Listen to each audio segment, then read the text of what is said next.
reiterate what Cologne said. I think dog walk in 9 in the morning is early, so we got to get out there, get the fans out there as we can.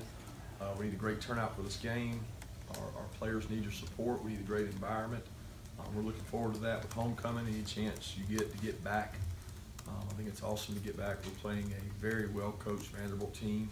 It's very disciplined, executes very well. Watching them offensively, they have a lot of similarities to our offense, and they do a really good job of being physical. You can tell they're well coached. Got a lot of respect for their offensive coordinator, who I've been against before, and their defense speaks for itself. They've done a really good job stopping a lot of teams in this league.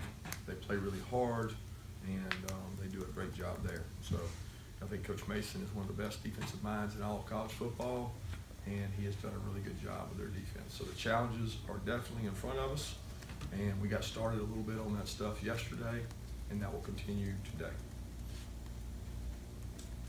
Questions? Be sure to raise your hand for a microphone. Kirby, is Ledbetter back this week? And if he is, how has he handled everything, and what kind of impact could he have on the field? Yeah, we're expecting him to be back this week. How much he'll play, I don't know. He's handled everything we've asked him to do very well. He has worked really hard. The best thing he's done is made our offense better.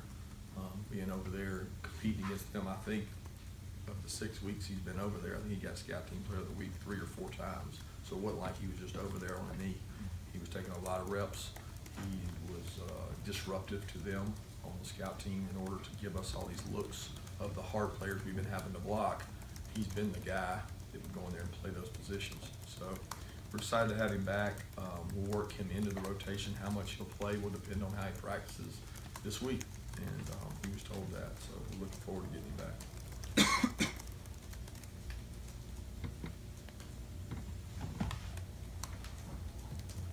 Coach, it seems like ever since Derek Mason's been at Vanderbilt, they've always had a really stout defense. What is it they do defensively that gives offenses such fits? Well, I don't know, as long as I can remember, I remember Vanderbilt being good on defense, but I think Coach Mason brings that pedigree. You know, he was at Stanford, he's been part of a 3-4 system before. He does a lot of things that make it very difficult to execute on offense. He takes away what you do best. They are very physical, and they play really hard. They attack the ball. I've always enjoyed watching them against the opponents we played. It was like when you looked and said, okay, we're getting ready to play somebody, I want to see what Vanderbilt did on defense against them. So you'd pull that tape up, and we had some similarities from my history and Coach Mason's. And there was always respect for how they play defense. They play really good situational defense. They take things away from you in certain situations, make you play kind of against what you want to do. Hi, Coach. Two-part kind of question on quarterbacks. You seemed almost incredulous when I asked you about if y'all considered a change with Easton DeLambert during the South Carolina game when he's 3 for 14 yards or whatever in the first half. Is that a statement on we're going to stick with Jacob no matter what, or was the fact that you guys were up 14-0 at the time, you know, at halftime of that game and still in control with the running game? So I'm just, you know, if you can assess what that position looks like, and then your quarterback play kind of overall. Yeah, I think the answer to the question that you asked the other day was every position is up for grabs when it comes to competition.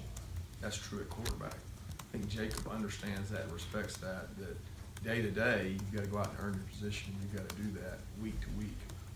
I don't think that decision is based on statistics. 3 of 14 for whatever, 14 yards, 3 of 13. I don't think it's based on that. I think it's based on your ability to execute and perform within the offense.